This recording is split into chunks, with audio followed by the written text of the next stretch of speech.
Hello everyone, आप सभी का स्वागत करती हूँ आपके अपनी यूट्यूब चैनल मोटिवेशन बाय दीक्षा में। फ्रेंड्स, आज की क्लास में हम बात करने वाले हैं बीए फर्स्ट सेमेस्टर की। इसमें हम देखेंगे बीएड पार्ट। तो बीएड पार्ट में आपके दो पेपर होते हैं, जिसमें पहला पेपर आपका है ह्यूमन डेवलपमेंट और सेकंड पेपर है आपका स्कूल एजुकेशन इन इंडिया। इसमें जो हमारा टॉपिक था फ्रेंड्स कि हम पढ़ रहे थे कि प्राचीन भारतीय शिक्षा क्या है, ये आपका यूनिट फर्स्ट का है और पार्ट 1 तो मैंने ऑलरेडी वीडियो पे अपलोड कर दिया है। तो पार्ट 1 में हमने पढ़ा था कि वैदिक कालीन शिक्षा का अर्थ क्या है, वैदिक कालीन शिक्षा की क्या परिभाषाएं होती हैं और वैदिक कालीन शिक्षण की कौन कौन सी विधियां होती हैं। अब हम पार्ट 2 में पढ़ेंगे वैदिक कालीन शिक्षा की विशेषता, कैरेक्टरिस्टिक ऑफ वैदिक पीरियड एजुकेशन। तो फ्रेंड्स, यदि आप बीए बीएड के अलावा बीएड फर्स्ट सेम के स्टूडेंट हैं, डीएलएड कर रहे हैं, एमएड कर रहे हैं या किसी भी एग्जाम की तैयारी कर रहे हैं, तो आपके आने वाले सभी एग्जाम में ये टॉपिक पूछा जाता है और इससे बहुत सारे छोटे छोटे क्वेश्चन भी बने जाते हैं। तो फ्रेंड्स, वीडियो पर एंड तक बने रहिएगा। वीडियो पसंद आने पर like, comment, share and subscribe करना बिल्कुल ना भूलिएगा। तो चलिए स्टार्ट करते हैं।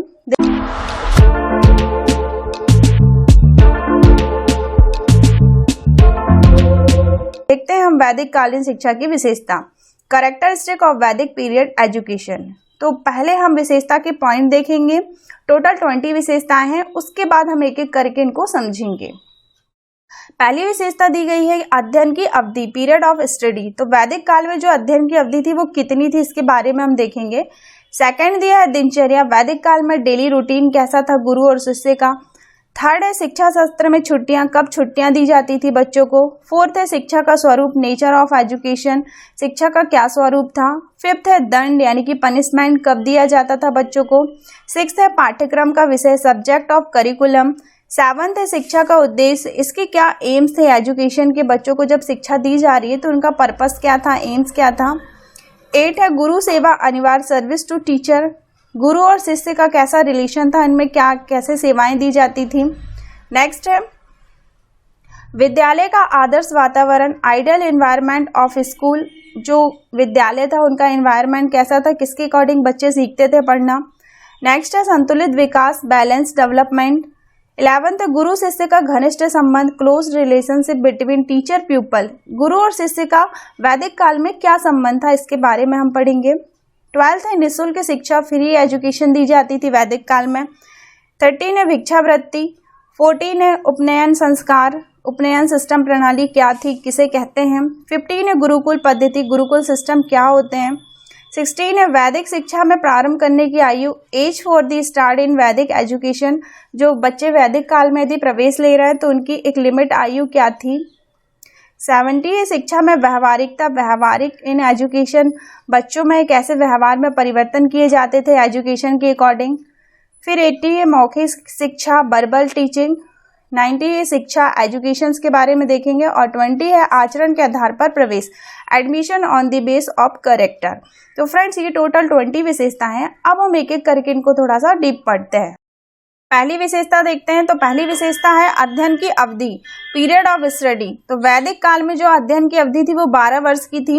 इस अवधि में छात्र केवल एक ही वेद का अध्ययन करते थे। यदि छात्रों को एक से अधिक वेदों का अध्ययन करना पड़ता था तो वह उनके लिए प्रत्येक वेद के लिए 12 वर्ष व्यतीत करने पड़ते थे। तो इसमें अध्ययन की अवधि कितनी दी गई है, 12 वर्ष की दी गई है। यदि बच्चों को अधिक वेदों का नॉलेज करना पड़ता था या अधिक वेदों के बारे में जानना पड़ता था तो उनके लिए उन्हें 12 वर्ष व्यतीत करने पड़ते थे। सेकंड है दिनचर्या, डेली रूटीन। तो दिनचर्या है कि छात्रों को ब्रह्म मुहूर्त में उठकर स्नान आदि में निवृत्त होकर संध्या हवन आदि विभिन्न कार्य करने पड़ते थे।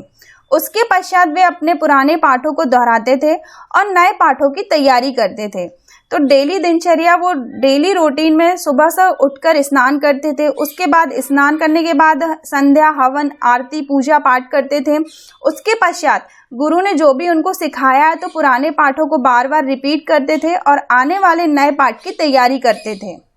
नेक्स्ट है थर्ड शिक्षा सत्र में छुट्टियां। तो शिक्षा सत्र में जो छुट्टियां रहती थी, श्रावण मास की पूर्णिमा को उपाकर्म श्रावणी समारोह में आरंभ होती थी और पौष माह की पूर्णिमा को ये समाप्त हो जाती थी। यानी कि जो इनकी छुट्टियां जो चालू होती थी वो चालू होती थी श्रावण मास की पूर्णिमा को और पौष माह की पूर्णिमा को ये समाप्त हो जाती थी।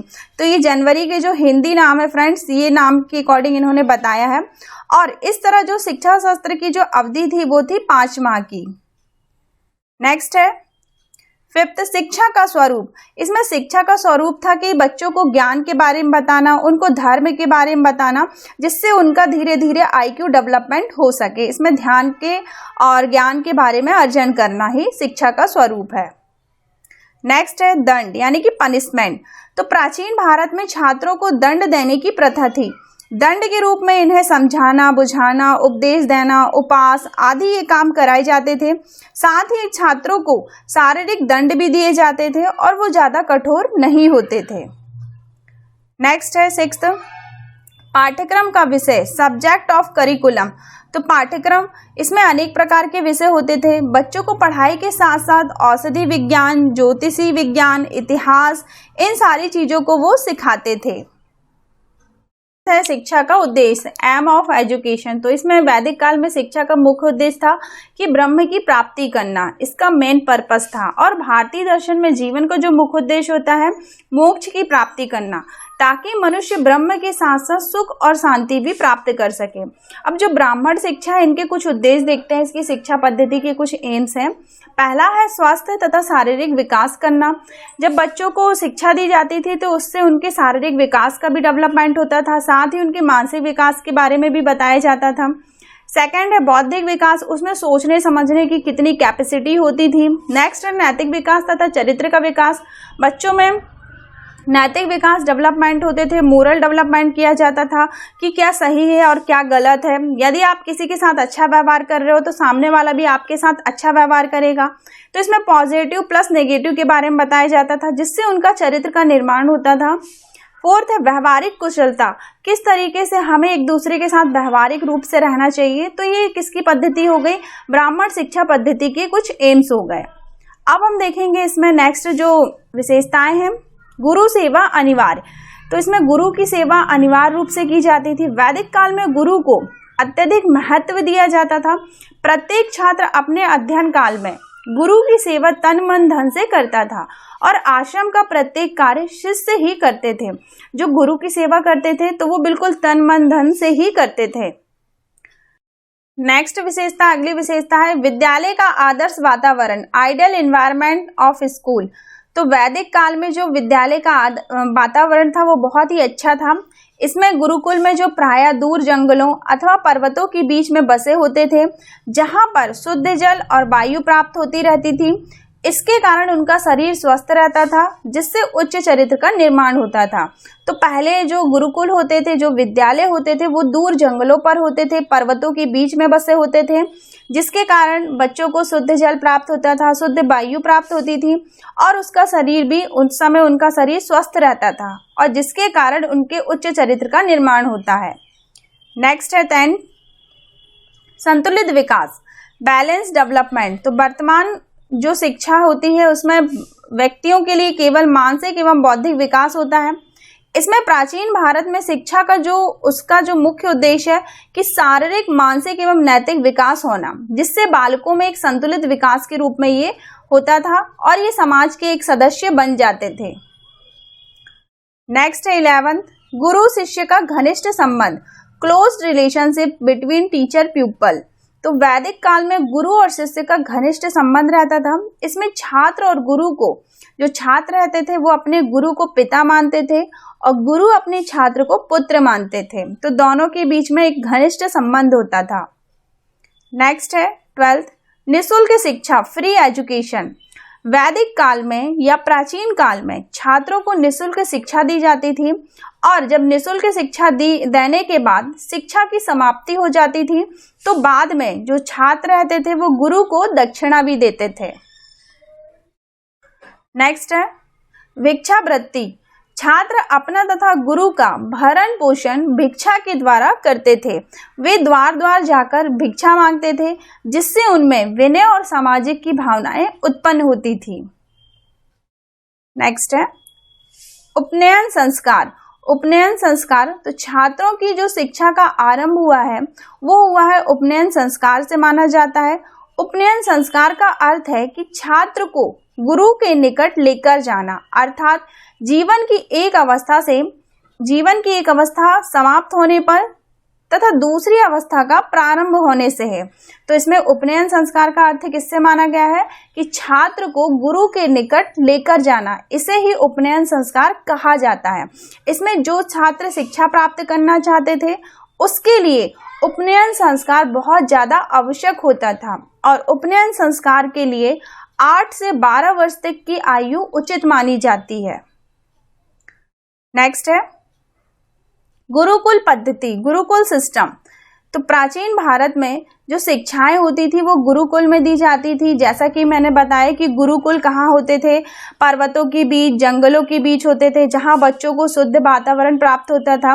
तो गुरुकुल में दी जाती थी, जिससे उनका जो जीवन रहता था वो उच्च होता था और उनका शरीर भी स्वस्थ रहता था। लेकिन अब की जनरेशन में क्या होता है, जो विद्यालय होते हैं वो ईंट और पत्थर के मकान के बने होते हैं, जहाँ पर विद्यालय, जहाँ पर जो बच्चों को 5 से 6 घंटे तक रहना पड़ता है, 5 से 6 घंटे तक उनको पढ़ना पड़ता है। नेक्स्ट है 16वां वैदिक शिक्षा में प्रारंभ करने की आयु, age for the start in Vedic education. तो वैदिक शिक्षा में प्रारंभ करने की जो आयु थी, इसमें उपनयन संस्कार के बाद ही आरंभ हो जाती है। इसमें आरंभ करने की जो आयु बताई गई है वो बताई गई है 8 से 12 वर्ष के बीच मानी जाती है। शिक्षा प्राप्त करने की उच्चतम आयु जो है वो मुनि ने बताया है कि ब्राह्मण, क्षत्रिय और वैश्य शिष्यों के लिए क्रमशः 16 वर्ष, 22 वर्ष और 24 वर्ष निर्धारित की गई है।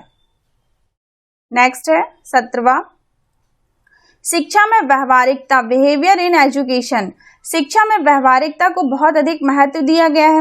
इसमें छात्रों को आश्रम के कार्य अपने हाथों से करने पड़ते थे। गुरु की गायों को वनों में चराकर वे पशुपालन के द्वारा शिक्षा प्राप्त करते थे। आश्रम की भूमि को जोतकर वे कृषि शिक्षा में निपुण होते थे। मतलब जिससे शिक्षा में उनके शिक्षा में क्या होता था, व्यवहारिकता आने लगती थी, क्योंकि वो पूरा काम करते थे, अपने गुरुकुल में रहते थे, गुरु की सेवा करते थे, साथ ही साथ वे गायों को वनों में ले जाकर चराते थे, पशुपालन का कार्य भी वो सीख जाते थे, कृषि का कार्य भी सीखते थे। तो इस कारण उनमें क्या होती थी कि शिक्षा में व्यवहारिकता आ जाती थी। नेक्स्ट है मौखिक शिक्षा, वर्बल टीचिंग। तो वैदिक काल में सबसे ज्यादा बच्चों को मौखिक शिक्षा दी जाती थी। जो छात्र रहते थे वे वैदिक मंत्र मौखिक रूप में गुरु से सुनते थे और इसे कंठस्थ करते थे।